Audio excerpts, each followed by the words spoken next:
किसी ने खूब कहा है, यदि आईना चरित्र बताता चित्र के स्थान पर तो शायद ही हम आईना भी देखते। झूठ, धोखा और बहाने आपको कुछ पल की खुशी अवश्य दे सकते हैं, लेकिन इसकी कीमत हमें भविष्य में अवश्य ही चुकानी पड़ती है। दोस्तों, इस बात को याद रखें कि यदि हमारे पास देने के लिए कुछ नहीं है तो हम लोगों को प्रेम और सम्मान दे सकते हैं, जो कि सबसे बड़ा धन है। सपनों को पूरा करने के लिए सबसे पहली सीढ़ी क्या है, आप जानते हैं? वह है आपका अपना विश्वास। दोस्तों, किसी ने खूब कहा है, कमज़ोर कोई नहीं होता, मजबूरियां इंसान को कमज़ोर बना देती हैं और घटिया लोग इसका फ़ायदा उठाकर खुद को शेर समझ लेते हैं। दोस्तों, हमने तो पिता से यही सीखा है, अगर जंगल नहीं है अपना तो उसे जीत लो, एक शिकारी बनकर। दोस्तों, आप इस बात को नोट कर लो, जिंदगी में हर किसी की अहमियत होती है, क्योंकि जो आपको साथ देते हैं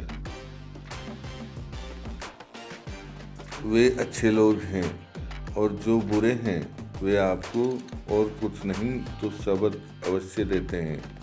इसलिए ज़िंदगी जीने के लिए साथ और सबक दोनों ज़रूरी होते हैं।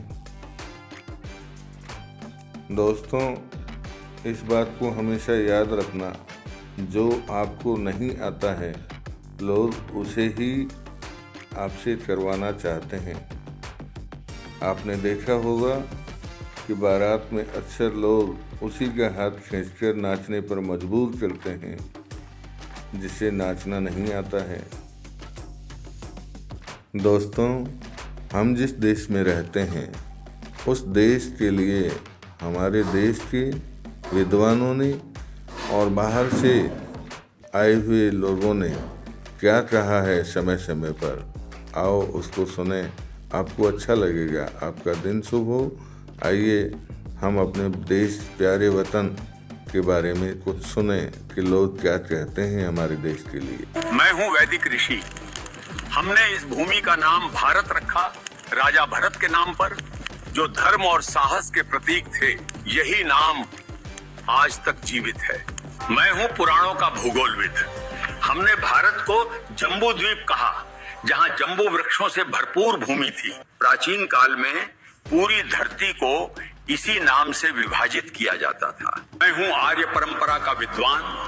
उत्तर से दक्षिण तक फैली इस भूमि को हमने आर्यावर्त कहा। धर्म, ज्ञान और संस्कृति का वास था। मैं हूँ फारसी यात्री। हमने सिंधु नदी को हिंद कहा और इस भूमि को हिंदुस्तान। यही नाम सदियों तक चलता रहा। मैं हूँ यूनानी भूगोलविद। हमने सिंधु नदी को इंडोस कहा और पूरी भूमि को इंडिया। यही नाम ब्रिटिश काल में आधिकारिक बन गया।